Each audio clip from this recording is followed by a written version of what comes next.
Baik Bapak, Ibu dosen, Assalamualaikum warahmatullahi wabarakatuh. Info menarik yang akan saya share kali ini itu berkaitan dengan tidak dikabulkannya ya uji materi yang telah dilakukan oleh beberapa dosen terkait dengan masa jabatan profesor yang dinilai katanya kurang maksimal ya kalau 70 tahun, dan ini kandas di meja prosedur.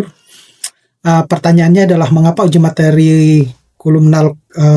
uji materi batas usia profesor 70 tahun itu tidak dapat diterima di MK ya, seperti itu. Jadi di video kali ini saya akan sharing kita membeda diskriminasi usia, idealisme kompetensi, dan kecacatan formil permohonan yang kemudian mengakibatkan pengajuan untuk menambah usia pensiun profesor itu ditolak ya.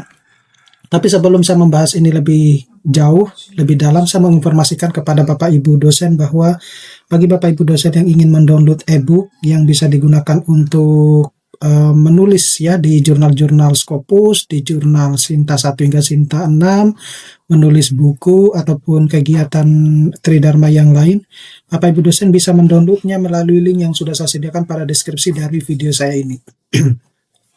Nah, jadi objek gugatan itu ada di pasal 67 ayat 5 Undang-Undang 14 tahun 2005 tentang guru dan dosen, di mana ada pemohon ya, Profesor Emeritus, fokus sengketanya itu batas usia pensiun mutlak 70 tahun gitu ya. Jadi meskipun pada saat ini itu ada Profesor Emeritus berdasarkan Permendikti-Saintek nomor 52, tapi itu juga kemungkinan sangat sulit untuk diterapkan ya, apalagi kalau Profesor Emeritus itu kan profesor yang pensiun di PTN kemudian diangkat menjadi Profesor Emeritus di PTS. Nah, sepertinya PTS juga akan berpikir 1000 kali mungkin untuk mengangkat Profesor Emeritus, mengingat kondisi pendidikan di Indonesia ataupun kemampuan fiskal PTS itu juga tidak begitu baik gitu ya. Apalagi kalau berpikir mau mengangkat profesor, karena yang dipertimbangkan itu adalah bukan hanya embel-embel karena profesornya ya, tetapi PTS juga harus menggaji ya, kemudian melihat produktivitas dari profesor tersebut. Nah, kita ketahui bahwa tidak semua profesor di Indonesia itu memiliki kontribusi yang besar sebenarnya terhadap perkembangan keilmuan. Nah, itu banyak yang sebenarnya dikeluhkan oleh teman-teman dosen yang belum profesor ya, atau bahkan yang sudah profesor seperti itu gitu. Karena kita bisa lihat saja rekam jejak di digitalnya ya, terutama untuk publikasi seperti itu, sehingga PTS itu mungkin akan berpikir bahwa apanya yang bisa dijadikan panutan kalau kita mengangkat seorang profesor pensiunan dari PTN kemudian dijadikan sebagai Profesor Emeritus gitu ya. Nah, alasan kunci mahkamah itu tidak masuk dalam ke pokok perkara ya, jadi terdapat kecacatan fatal secara formil, posita alasan tidak berkesesuaian dengan petitum ya atau tuntutan. Ketentuan status ya objek sengketanya, jadi profesor yang berprestasi itu dapat diperpanjang batas usia pensiunannya sampai 70 tahun ke atas ya. Dalam hal ini adalah uji kompetensinya itu ada uji ke Mahkamah Konstitusinya itu adalah sampai 75 tahun ya. Seperti itu. Tapi melihat bahwa seperti yang sudah saya sampaikan ini berdasarkan asumsi dari beberapa teman ya, yang bahkan profesor-profesor yang menganggap bahwa bahkan dirinya mereka itu tidak bisa dikatakan bisa berkontribusi besar terhadap perkembangan keilmuan ya. Nah, saya juga tidak memahami kenapa mereka begitu mengeluarkan statement yang semacam itu ya. Karena kalau kita lihat jelas memang ya, rekam jejak digital publikasinya itu tidak sesuatu hal yang bisa dibanggakan gitu ya. Kebanyakan ya sebagai co-authors gitu ya, berhasil publikasi juga karena berkat hasil bimbingan mungkin kayak gitu ya. Tetapi kalau untuk sebagai first authors ya, seperti layaknya profesor-profesor yang ada di luar negeri itu masih belum bisa dijadikan panutan. Itulah yang kemudian menjadi pertimbangan juga salah satunya ya. Jadi pasal 67 ayat 5 Undang-Undang nomor 14 tahun 2005 tentang guru dan dosen ya, yang menyatakan bahwa batas usia pensiun itu 70 tahun untuk yang profesor gitu ya. Jadi frasa penghentian otomatis dinilai membatasi pengabdian semata-mata karena angka usia biologis bukan kapasitas aktual. Jadi yang mengajukan itu merasa bahwa kalau profesor-profesor yang dalam tanda kutip dia sehat jasmani dan rohani kemudian masih produktif, maka sebenarnya bisa diperpanjang ya masa profesornya semacam itu. Itu yang diajukan. Kemudian argumen pemohon menggugat paradigma usia mutlak ya, Profesor Emeritus. Jadi diskriminatif itu menghentikan hak atas pekerjaan murni karena usia, bukan kinerja. Jadi ini dinilai bertentangan dengan pasal 281 ayat 2 Undang-Undang Dasar 45. Kemudian mengabaikan realitas ya. Jadi memaksa pensiun profesor yang masih sehat, kompeten, dan jasmani rohaninya sangat dibutuhkan oleh institusi perguruan tinggi. Nah, kalau untuk yang kedua ini saya agak ragu ya dengan semacam ini. Kemudian nihil evaluasi objektif. Jadi tidak ada ruang penilaian terhadap kontribusi dan kapasitas seseorang telah menyentuh angka 70 tahun. Gitu ya. Itu seandainya kalau misalnya yang yang mengajukan itu bisa membuktikan ya bahwa profesor di atas 70 tahun itu produktivitasnya seperti ini berdasarkan mungkin hasil riset. Nah, mungkin itu akan disetujui oleh MK. Nah, sementara ini kan hanya cuma berdasarkan dari aturan undang-undang gitu ya. Matriks paradigma usia biologis versus evaluasi objektif. Jadi di sini ada faktor penentu, kemudian mekanisme pemberhentian dan indikator pensiun. Jadi statusnya itu batas usia mutlak itu angka 70 tahun. Kemudian mekanisme pemberhentian itu menghentikan secara otomatis, baik dia itu produktif atau tidak, pokoknya ya itu gitu. Kemudian faktor penentu itu tanggal kelahiran. Nah, kalau usulan pemohon dari indikator pensiun itu berkurangnya kapasitas dan kompetensi.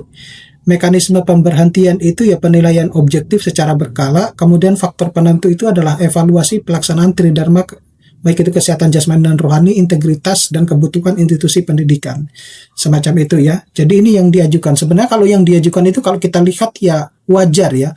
Kalau misalnya terutama untuk penilaian objektif secara berkala. Artinya setiap tahun itu ada mekanisme untuk penilaiannya itu seperti apa gitu. Membedah petitum apa yang diminta pemohon. Jadi tuntutan utamanya itu pemohon meminta frasa sampai 70 tahun dinyatakan tidak mengikat atau bertentangan dengan Undang-Undang 45 kecuali dimaknai sebagai konstitusional bersyarat ya. Jadi profesor berprestasi itu harus lebih dari 70 tahun itu bisa diperpanjang masa pengabdiannya ya berdasarkan evaluasi objektif ya. Jadi evaluasi objektif itu bisa dilakukan misalnya dengan kompetensi akademik dan tridharma perguruan tinggi, apakah dia benar-benar berkontribusi besar terhadap perkembangan keilmuan dengan mempublikasikan karya-karya ini ilmiahnya ya. Misalnya dia berdampak kepada masyarakat atau berdampak kepada perkembangan keilmuan. Nah, itu bisa ya. Kemudian kesehatan jasmani dan rohani ya. Mungkin juga melihat dari kesempatan hidup di Indonesia itu mungkin di atas 70 tahun ya, semacam itu ya. Kemudian integritas profesional ya, mungkin kalau dia misalnya memiliki nama ya, sudah ada nama sebelumnya, maka akan berpengaruh terhadap perkembangan keilmuan di institusinya sendiri. Kemudian kebutuhan institusi ya, apa sebenarnya yang perlu dipertanyakan itu adalah apa sebenarnya kalau misalnya mempertahankan profesor di atas usia 70 tahun itu, kontribusi besarnya itu apa, kebutuhan institusinya, apakah hanya sekedar untuk akreditasi kah atau seperti apa. Nah, ini jembatan logika yang runtuh. Mengapa substansi ini tidak diuji? Jadi Mahkamah tidak menemukan uraian penjelasan bagaimana norma tersebut itu bertentangan. Jadi alasan melompat tanpa konstruksi logika konstitusional ya. Jadi alasan itu pemohon menyebut pasal 67 ayat 5 itu bertentangan dengan pasal 27 ayat 2 dan 28C ayat 2, 28D ayat 1 dan 28D ayat 2 Undang-Undang 45, Undang-Undang Dasar 45. Kemudian tuntutan itu meminta tafsiran konstitusional bersyarat ya berdasarkan evaluasi objektif. Jadi mahkamah itu menilai alasan pemohon ini tidak berkesesuaian dengan petitum atau pemohon hakim konstitusi ya. Kemudian diagnosis kegagalan formil, jadi pertimbangan hakim cacat logika normal. Jadi pemohon sekedar menyebut pasal-pasal Undang-Undang 1945 namun gagal menguraikan secara jelas pertentangan antara pasal 67 ayat 5 Undang-Undang Guru dan Dosen dan pasal-pasal konstitusi tersebut. Kemudian narasi alasan posita yang dibangun di awal gugatan tidak sinkron dengan rumusan tuntutan petitum angka 2 dan 3 yang diajukan di akhir ya. Kemudian permintaan tidak lazim. Jadi pada petitum angka 4, pemohon meminta MK memerintahkan pasal diterapkan sesuai tafsir putusan. MK menilai rumusan ini saling bertentangan dan di luar kebiasaan tata hukum ya, atau yang tidak lazim. Implikasi penuntutan pasca perkara, jadi status quo bertahan, jadi batas mutlak usia profesor tetap 70 tahun. Mekanisme penghentian pengabdian tetap berjalan otomatis ya, sesuai Undang-Undang Nomor 14 Tahun 2005.